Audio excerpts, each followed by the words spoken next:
आप सभी को जय मसीह की हिंदी बाइबल स्टडी इस चैनल में आपका स्वागत है। आइए मिलकर हम लोग एक नए संदेश को सुनेंगे। और आज मैं बाइबल में से प्रभु के दासों का कुछ उदाहरण को आपके सामने रखना चाहती हूँ, जिनके जीवन को देखकर परमेश्वर स्वयं गवाही देता है। जब हम बाइबल पढ़ते हैं, ऐसे अनेक लोगों के बारे में हम देख सकते हैं जिनके बारे में परमेश्वर गवाही देता है। और आज आपके सामने 5 ऐसे लोगों का नाम रखना चाहती हूँ जिनके बारे में परमेश्वर गवाही दिया है। और जब हम ये संदेश को सुनते हैं तो हम प्रार्थना पूर्वक सुने। ये प्रार्थना हमारे अंदर होने पाए कि प्रभु मेरा भी जीवन ऐसे होने पाए, आप मेरे जीवन को देखकर भी इस प्रकार की गवाही देने पाए। अगर आप इस प्रकार की प्रार्थना के साथ इस संदेश को सुनेंगे तो मैं विश्वास करती हूँ और प्रार्थना करती हूँ कि ये संदेश आपके लिए एक आशीष का कारण बनेगा। तो आइए हम लोग सबसे पहला उदाहरण की ओर जाते हैं और उसके लिए हम लोग पढ़ेंगे गिनती का किताब अध्याय 14 आयत 24, नंबर्स चैप्टर 14 वर्स 24। यहाँ पर हम एक प्रभु के दास के बारे में पढ़ते हैं और हम देखेंगे कि इस प्रभु के दास के बारे में परमेश्वर क्या गवाही देता है।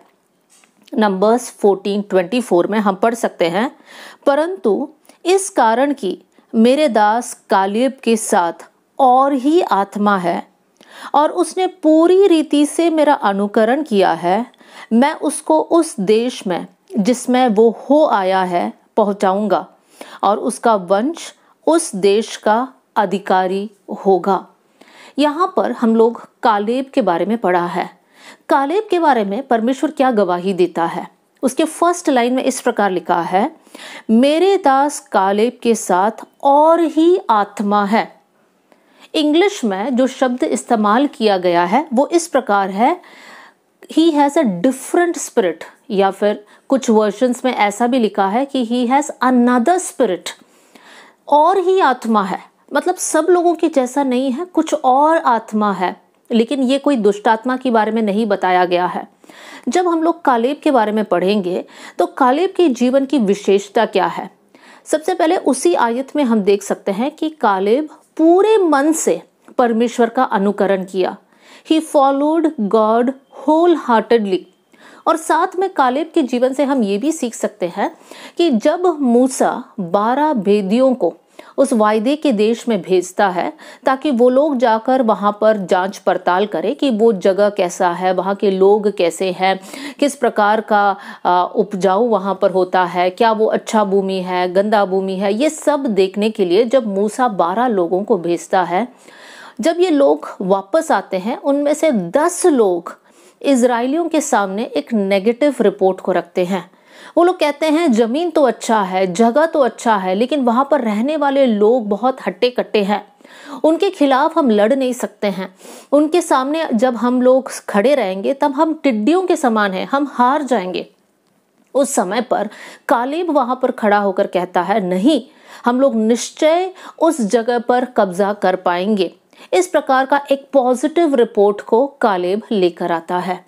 मेरे प्रियो, जब 10 लोग नेगेटिव रिपोर्ट लेकर आते हैं, पूरे लोग इस न्यूज़ को सुनकर वो लोग निराश होते हैं। उस समय पर कालेब वहां पर खड़ा होता है। परमेश्वर कहता है कालेब के अंदर और ही आत्मा है, वो सबके जैसा नहीं है। मेरे प्रियो, हमारे जीवन में भी हम लोग इन बातों का अनुकरण करने पाए। कौन सी बातों का अनुकरण करेंगे? कालेब पूरे मन के साथ परमेश्वर का अनुकरण किया। हम भी जब परमेश्वर से प्रेम करते हैं, परमेश्वर के साथ साथ चलते हैं, परमेश्वर की सेवा करते हैं, सब कुछ हम पूर्ण मन से करने पाए।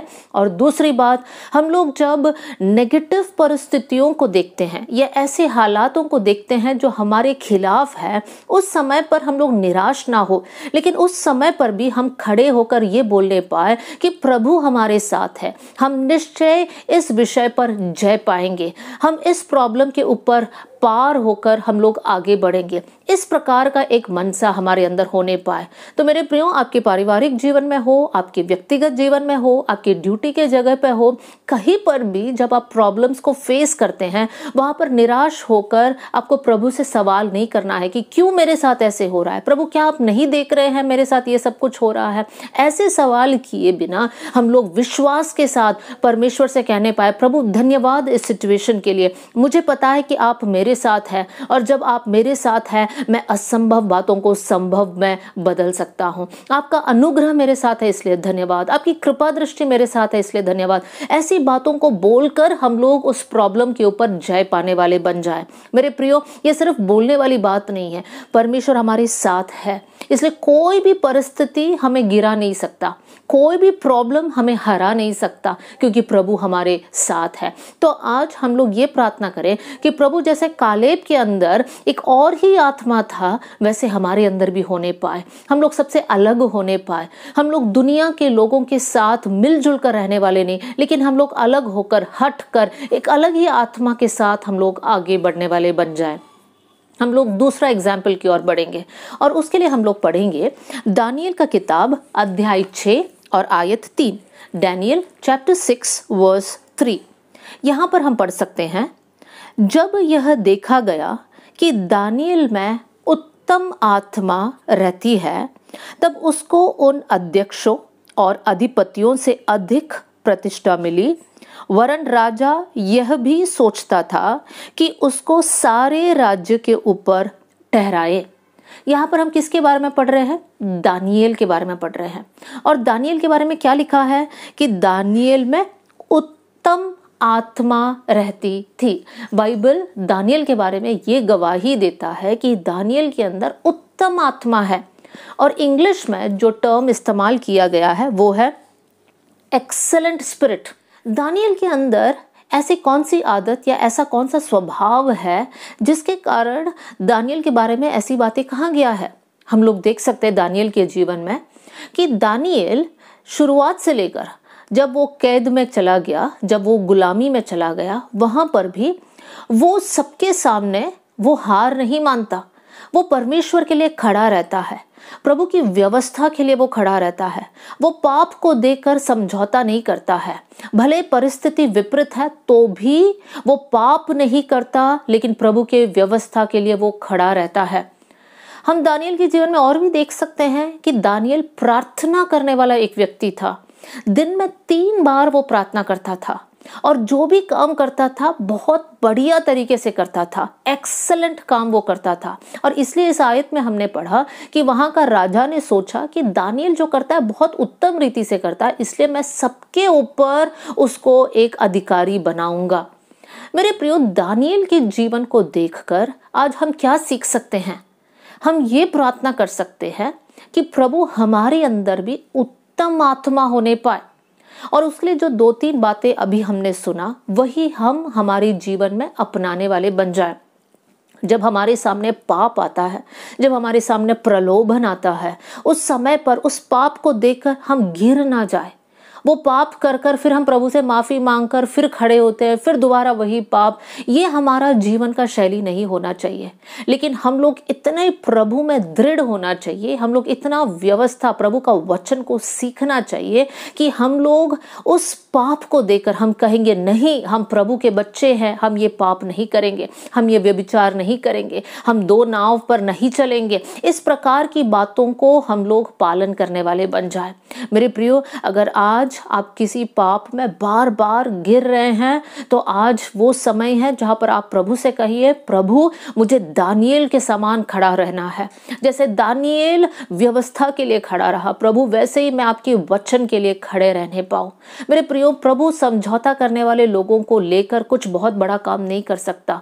परमेश्वर ऐसे लोगों को चाहता है जो परमेश्वर के लिए पवित्र होकर अलग हो जाए, परमेश्वर के व्यवस्था के अनुसार चलने वाले बन जाए। तो आज हम लोग इस बात के लिए प्रार्थना करेंगे कि प्रभु हम लोग आपके लिए पवित्र ठहरने पाए। दूसरी बात, दानियल प्रार्थना करने वाला एक व्यक्ति था।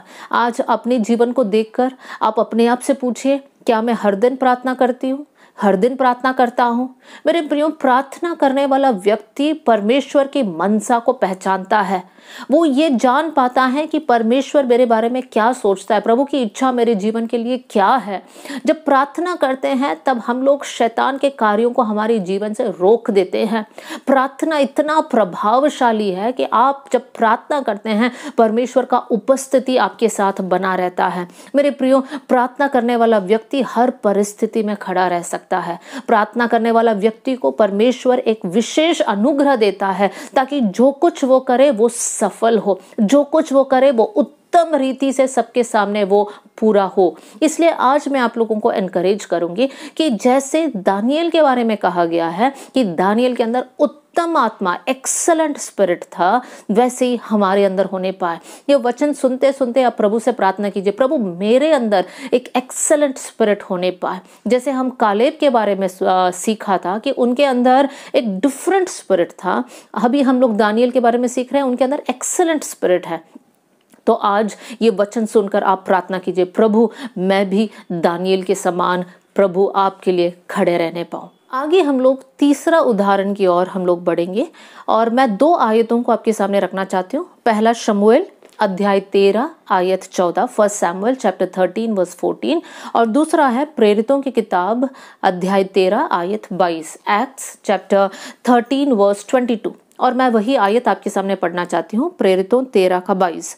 यहाँ पर इस प्रकार लिखा है, फिर उसे अलग करके दाऊद को उनका राजा बनाया, जिसके विषय में उसने गवाही दी, मुझे एक मनुष्य ईशै का पुत्र दाऊद मेरे मन के अनुसार मिल गया है, वही मेरी सारी इच्छा पूरी करेगा। यहाँ पर परमेश्वर दाऊद के बारे में एक गवाही देता है। क्या है वो गवाही? परमेश्वर दाऊद के जीवन के बारे में कहता है कि ये मेरा मन के अनुसार का व्यक्ति है। परमेश्वर कहता है कि बहुत सारे लोग हैं, लेकिन जैसा मेरा मन है वैसे ही मन दाऊद के अंदर भी है।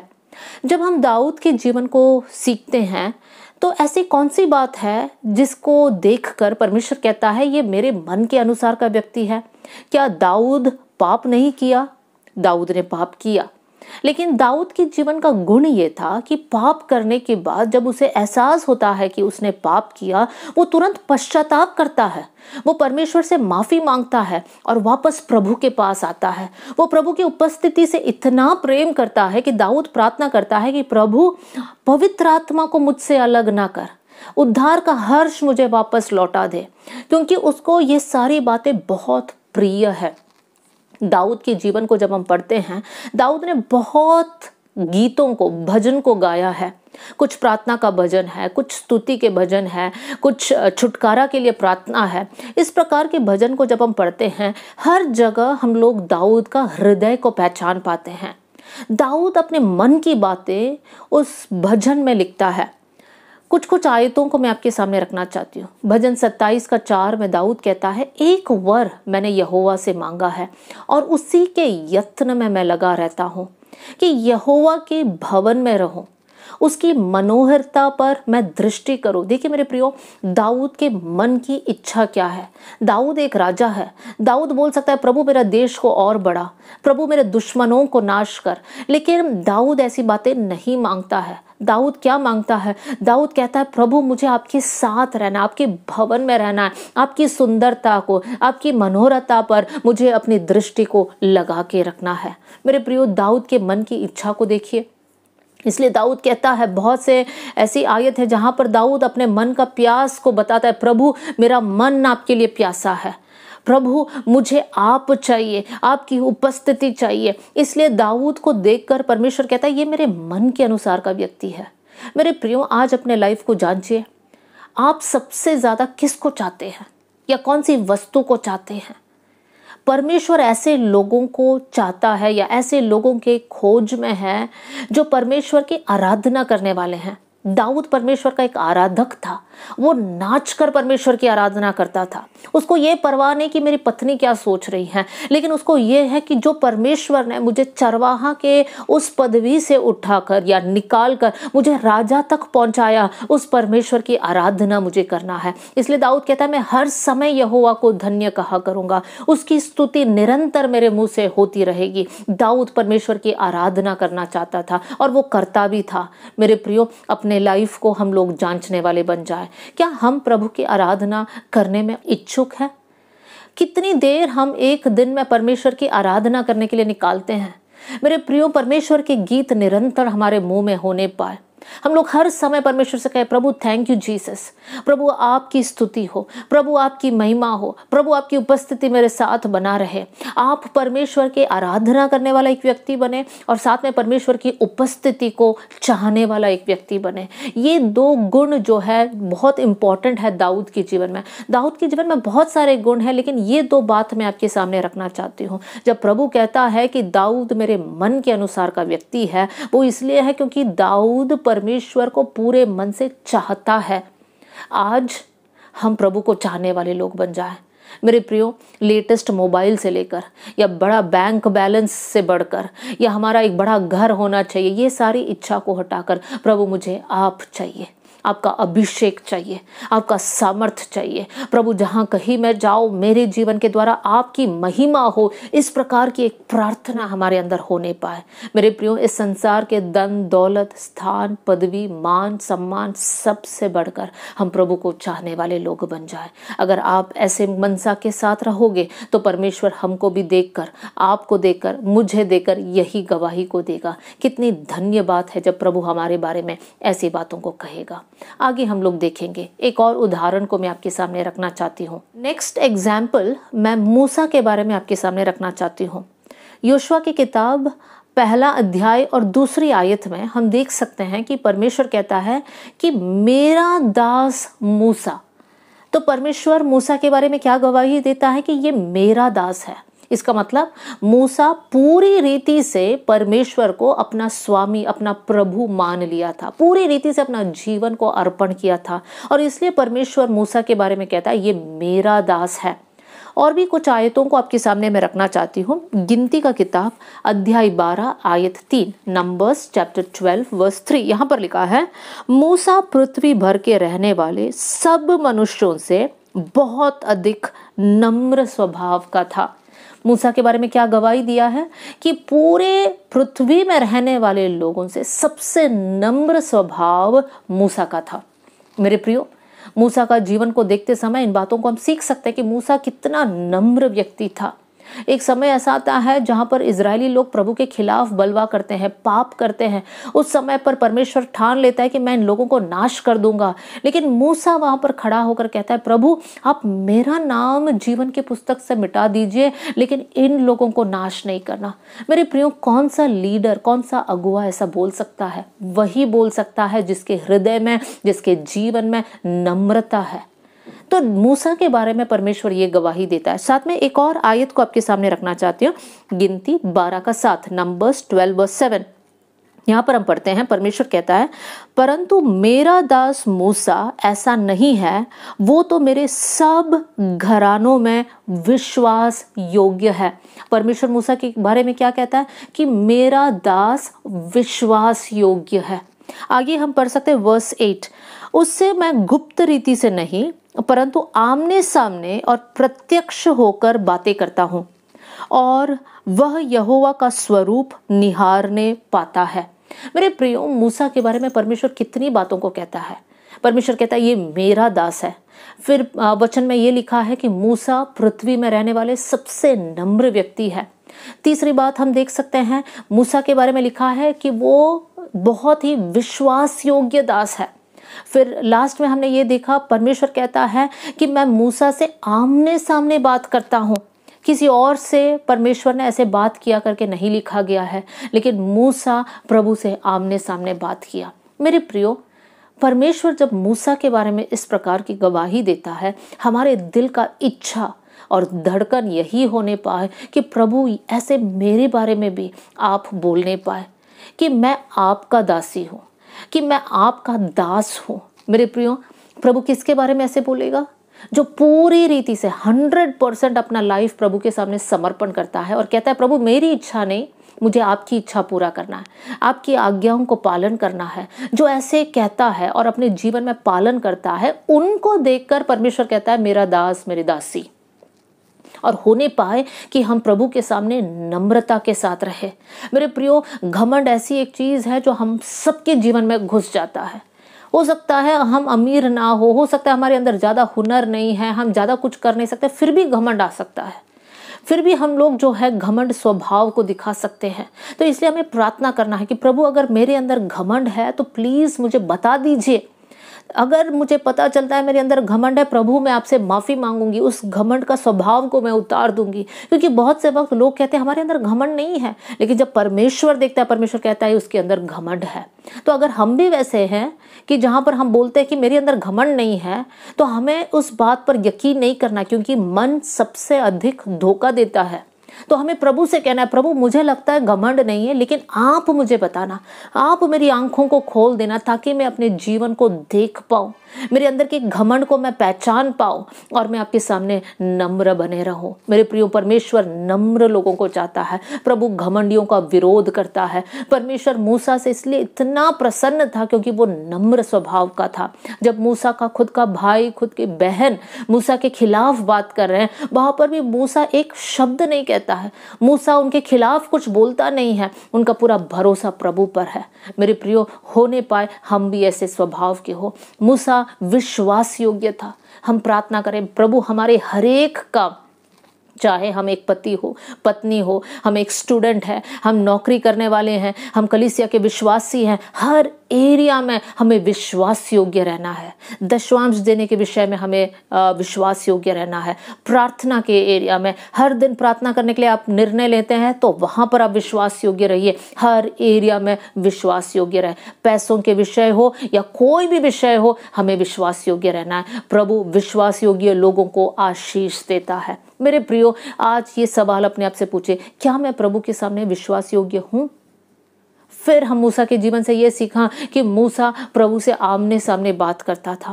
मेरे प्रियो, हमारी प्रार्थना होने पाए कि प्रभु जब हम आपकी उपस्थिति में बैठते हैं, बाइबल पढ़ते हैं, प्रभु आप हमसे बात करना, हमारे मन को खोल दीजिए ताकि आपकी उपस्थिति को हम एक्सपीरियंस कर पाए। प्रभु पवित्र आत्मा का गाइडेंस को हम समझ पाए।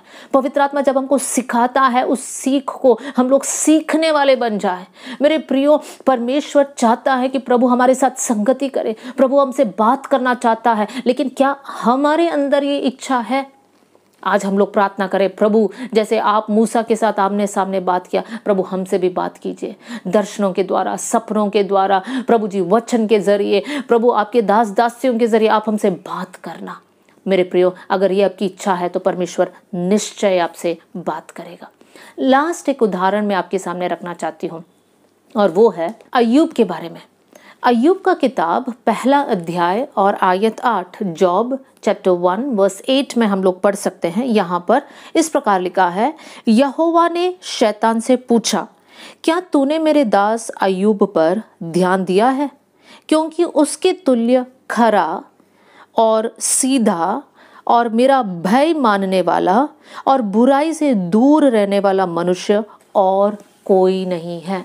मेरे प्रियो, परमेश्वर अय्यूब के जीवन को देखकर क्या कहता है कि अय्यूब का जीवन प्रभु के सामने खरा है, सीधा है, वो परमेश्वर का भय को मानता है और वो बुराई से दूर रहता है। अय्यूब कितना ही धन्य एक व्यक्ति है। परमेश्वर वहां पर खड़ा होकर शैतान के सामने गवाही देता है। हम लोग प्रार्थना करें प्रभु हमारा जीवन में खराई, सीधाई, ईमानदारी होने पाए, हमारे हार्ट में, हमारे दिल में इंटीग्रिटी होने पाए। मेरे प्रियो, हम झूठ बोलने वाले नहीं, हम लोग धोखा देने वाले नहीं, हमारे अंदर जलन, ईर्ष्या ऐसे स्वभाव को रखने वाले नहीं, लेकिन हम लोग खरे लोग होने पाए। हमारे अंदर कपट ना हो, हम अंदर कुछ बाहर कुछ, ऐसे हमारा जीवन नहीं होना चाहिए। लेकिन जब परमेश्वर हमको देखता है, प्रभु कहना चाहिए ये मेरा खराब बेटा, ये मेरा खराब बेटी है, इनके अंदर सीधाई है। और साथ में लिखा है वो प्रभु का भय मानता था। प्रभु का भय क्या है? प्रभु का भय मानना, बुराई से दूर रहना है। इसलिए अय्यूब के बारे में लिखा है वो बुराई से दूर रहा। मेरे प्रियो, जब हम कुछ काम करते हैं और हमको लगता है कि ये बुरा काम है, प्रभु का भय हमारे अंदर है तो उस काम को हम नहीं करेंगे।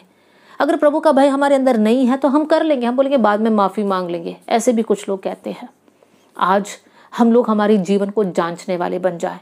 जब आपके ऑफिस में, आपके रिश्तेदारों में कुछ लोग साथ आकर किसी की बुराई करते हैं, क्या आप भी उसमें शामिल होते हैं? आप भी कुछ कुछ बातें कहते हैं? तो दुख के साथ बोलना चाहती हूँ, आपके अंदर परमेश्वर का भय नहीं है। क्या आप मोबाइल को देखते समय आपके अंदर आता है, ओ ये गलत है, मुझे ये नहीं देखना चाहिए, या फिर मेरा टाइम वेस्ट हो रहा है, मुझे ऐसी सारे अब यूट्यूब का वीडियोस देखकर बैठना नहीं है, मैं कुछ ऐसी बातों को देखूं जिससे मैं आत्मिक रीति से बढ़ने पाऊं। ये बात आता है मन में, लेकिन फिर भी आप नहीं करते हैं, फिर भी आप जो है टाइम वेस्ट करते रहते हैं। तो प्रभु का भय हमारे अंदर नहीं है। प्रभु की आत्मा आपको याद दिलाता है प्रार्थना करो, लेकिन आप प्रार्थना नहीं करते हैं क्योंकि हमारे अंदर प्रभु का भय नहीं है। आपको पता है कि आप झूठ बोल रहे हैं, लेकिन आपका फायदा हो रहा है सोचकर आप फिर से झूठ बोलते हैं क्योंकि आपके अंदर प्रभु का भय नहीं है। होने पाए कि प्रभु का भय हमारे अंदर रहे। आज हम लोग ये प्रार्थना करने पाए, प्रभु जैसे अय्यूब की जीवन था वैसे ही हमारा जीवन खरा होने पाए, सीधा होने पाए। प्रभु हमारे अंदर आपका भय होने पाए और सबसे बढ़कर हम बुराई से दूर रहने वाले लोग बन जाए। तो आज हम लोग 5 लोगों का जीवन को सीखा और हम लोगों ने देखा कि परमेश्वर इन लोगों के बारे में क्या कहता है। सबसे पहले हमने देखा कालेब के बारे में, परमेश्वर कहता है कालेब के अंदर और ही आत्मा है। फिर हमने देखा दानियल के बारे में, दानियल के बारे में परमेश्वर कहता है कि दानियल के अंदर उत्तम आत्मा है। तीसरा हमने देखा दाऊद के बारे में, परमेश्वर दाऊद को देखकर कहता है ये मेरे मन के अनुसार का व्यक्ति है। फिर हम लोगों ने मूसा के जीवन को देखा, मूसा के जीवन को देखकर परमेश्वर कहता है ये पृथ्वी के सबसे नम्र व्यक्ति है, ये मेरा दास है, ये मेरे सारे घराने में विश्वास योग्य है, मैं इसे आमने सामने बात करता हूँ। और लास्ट हमने देखा अय्यूब के बारे में। आज हम लोग ये प्रार्थना करेंगे कि प्रभु हमारा जीवन भी ऐसे होने पाए, आप हमारे जीवन को देखकर इस प्रकार की गवाही देने पाए। मेरे प्रियो, आज जब प्रभु आपके जीवन को देखता है, क्या परमेश्वर ऐसे कह पाएगा? अगर नहीं है तो हम प्रभु के सामने अपने आप को समर्पण करें, प्रभु से कहे प्रभु आप हमारे जीवन में कार्य कीजिए ताकि हम आपकी इच्छा के अनुसार आगे बढ़ने पाए। आइए हम लोग प्रार्थना करें। स्वर्गीय पिता, इस वचन के लिए मैं धन्यवाद करती हूँ। ये वचन सुनने वाले हर एक भाई और बहन आशीषित होने पाए। प्रभु उनके अंदर एक इच्छा को जगाना प्रभु, ताकि जिन लोगों के बारे में हमने सीखा वैसे ही जीवन हमारा भी होने पाए। प्रभु हम आपको चाहने वाले बन जाए। हम लोग जैसे मूसा नम्र था वैसे हम भी नम्र रहे, हम विश्वास योग्य रहे। प्रभु जी हमारा अंदर परमेश्वर कोई भी घमंड ना रहे, लेकिन खराई और सीधाई के साथ हम चलने वाले बन जाए। प्रभु आपका भय हमारे अंदर होने पाए, हम बुराई से बैर करने वाले बन जाए। प्रभु आपके मन के अनुसार के लोग हम होकर हम प्रार्थना करते हैं। प्रभु जी परमेश्वर ये वचन हरेक के लिए एक आशीष का कारण होने पाए। सारा आदर सारी महिमा आपको देते हुए प्रभु यीशु मसीह के नाम से हम मांगते हैं, amen. God bless you all. जय मसीह की।